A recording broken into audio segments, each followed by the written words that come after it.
ফেরাউন, নমরুদ, কারুন তাদের অতীত ইতিহাস সম্পর্কে শুধুমাত্র আমরা পড়ি এবং আমরা বর্তমান পৃথিবীতে অনেক স্বৈর শাসকের জুলুম নির্যাতন দেখেছি। আপনার কাছে জানতে চাই, বিগত সময়ে কোনো ফ্যাসিস্ট, কোনো স্বৈর শাসক যদি আমাদের উপর 17 বছর জুলুম করে, তাহলে আমরা মাজলুম হয়ে 17 সেকেন্ড জুলুম করার কোনো সুযোগ আছে কিনা?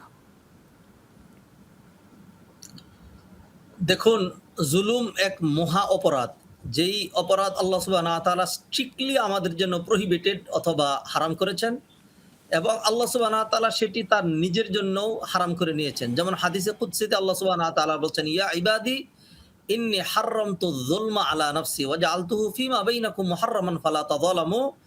হে আদম সন্তান, আমি জুলুম করা আমার নিজের উপর হারাম করে নিয়েছি, অতএব সেটি তোমাদের জন্য আরো বেশি হারাম। অতএব তোমরা কেউ কারো উপর জুলুম করতে পারবে না। মাজলুম যেটি করবে, যদি কেউ জুলুমের শিকার হয়, তাহলে তার তো আশ্রয় নেওয়ার জায়গা রয়েছে।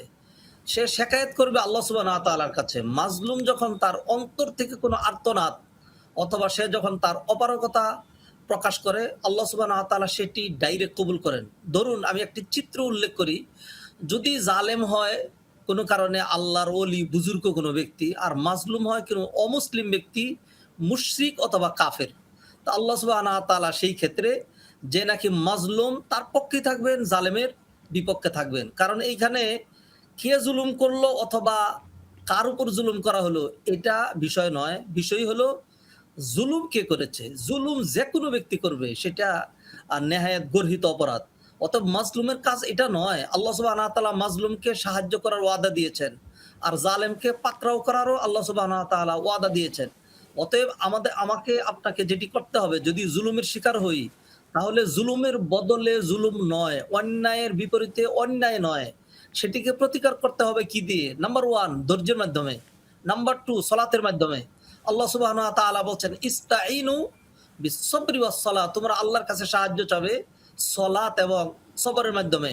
আল্লাহ সুবহানাহু ওয়া তাআলা কোরআনে আরো বলছেন, ওয়ালা তাহসাবান্নাল্লাহা গাফিলান আম্মা ইয়ামালুয যালিমুন, জালেমরা যা করছে সেই ব্যাপারে তুমি আল্লাহকে গাফেল মনে করো না।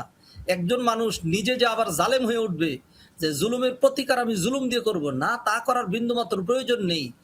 আপনি যদি জালেমের প্রতিকার করতে চান, কতটুকুন করতে পারবেন? আপনি যদি পারতেনই, তাহলে তারা তো জুলুমের শিকার হতেন না। বরং যখন জুলুম করতে যাবেন, তখন আবারও কিন্তু জুলুমের শিকার হতে পারেন, অথবা না হয় একটু জুলুমি করলেন, তাতেই কি হলো?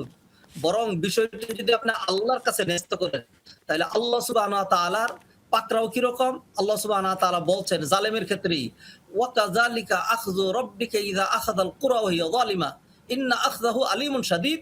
কোন জনপদবাসী, কোন ব্যক্তি যখন জুলুমের পথ অবলম্বন করে, তখন আল্লাহ সুবহানাহু ওয়া তাআলা তাকে পাকড়াও করেন। এবং আল্লাহর পাকড়াওটা কিরকম হয়? ইন্না আখযাহু আলীমুন শাদীদ, আল্লাহর পাকড়াও হয় খুবই পীড়াদায়ক। অতএব তিনটা বিষয় বললাম। একটা হলো আল্লাহর কাছে ন্যস্ত করা, দ্বিতীয়ত হলো ধৈর্যের মাধ্যমে এবং সালাতের মাধ্যমে আল্লাহর কাছে সাহায্য চাওয়া। অন্যায়ের বদলে অন্যায় অথবা জুলুমের এগেইনস্টে জুলুম করা, এটি আমার আপনার কাজ নয়। জি, অসংখ্য ধন্যবাদ আপনাকে। আমরা জানতে চাইব আপনার কাছে, 2024 সালের ঠিক এই সময়টাতে আমাদের অনেক ভাই বোন তারা শহীদ হয়েছেন, কেউ কেউ পঙ্গুত্ব বরণ করেছেন, অনেকে এখন পর্যন্ত চিকিৎসা নিচ্ছেন। সেই ভাই বোনেরা যেই জন্য আসলে একটা দেশকে নতুনভাবে আমাদের সামনে উপস্থাপন করার চেষ্টা করেছেন, তাদের সেই আশা, তাদের সেই স্বপ্ন পূরণ হয়েছে কিনা, এবং তাদের এই অবদানকে আমাদের আসলে কিভাবে স্মরণে রাখা উচিত? দেখুন, যারা এই কাজগুলো করেছেন তারা কোনোভাবেই নয়, অথবা তাদের প্রতিদান শুনবে না। যে যতটুকুন ভালো করলো আল্লাহ সুবহানাহু ওয়া তাআলা অতটুকুন প্রতিদান দিবেন। কোরআনের আয়াত দিয়ে দলিল দিচ্ছে। আল্লাহ বলছেন, ইন্নাল্লাহা লা ইউযিউ আজরা মান আহসানা আমালা। যে ব্যক্তি যৎসামান্য ভালো কাজ করবে, আল্লাহ সেই প্রতিদান বিনষ্ট করবেন না। যে ব্যক্তি সমাজের কল্যাণের জন্য, মানবতাকে জুলুম থেকে উদ্ধার করার জন্য, রাষ্ট্রের স্থিতিশীলতা নিয়ম নীতি ফিরিয়ে আনার জন্য জালেমের প্রতিকারে এগিয়ে গেল, আর তখন তাকে গুলি করে অথবা জুলুম করে মেরে ফেলা হলো, সে কি ব্যর্থ? না। নবীজি সাল্লাল্লাহু আলাইহি ওয়াসাল্লাম বলছেন, মান কুতিলা মাজলুমান ফাহুয়া শাহীদুন, জুলুম করে যাকে মেরে ফেলা হলো সে শহীদ, অর্থাৎ তার জীবনে গুনাহ মাফ। আমরা যারা বেঁচে আছি, আমরা তো আজীবন বেঁচে থাকবো না, চলেই যেতে হবে। বরং জুলুমের শিকার হয়ে যারা চলে গিয়েছেন তারা মাজলুম।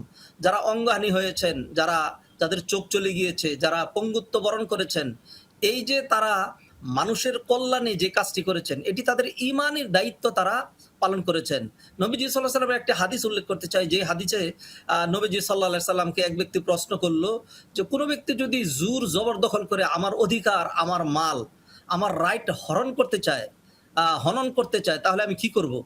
তখন নবীজি সাল্লাল্লাহু আলাইহি সাল্লাম বললেন, "তুমি তার প্রতিরোধ করবে।" তো যে প্রতিরোধ করতে গেলে সে যদি আমার সাথে মারামারি করে, নবীজি বললেন, "তুমিও মারামারি করবে।" তো মারামারি করতে গিয়ে সে যদি আমাকে মেরে ফেলে, তখন নবীজি বললেন, "তাহলে তুমি শহীদ।" জি। আর মারামারি করতে গিয়ে কোনো কারণে সে যদি মারা যায়, তাহলে নবীজি বললেন, "তাহলে সে জাহান্নামে যাবে।"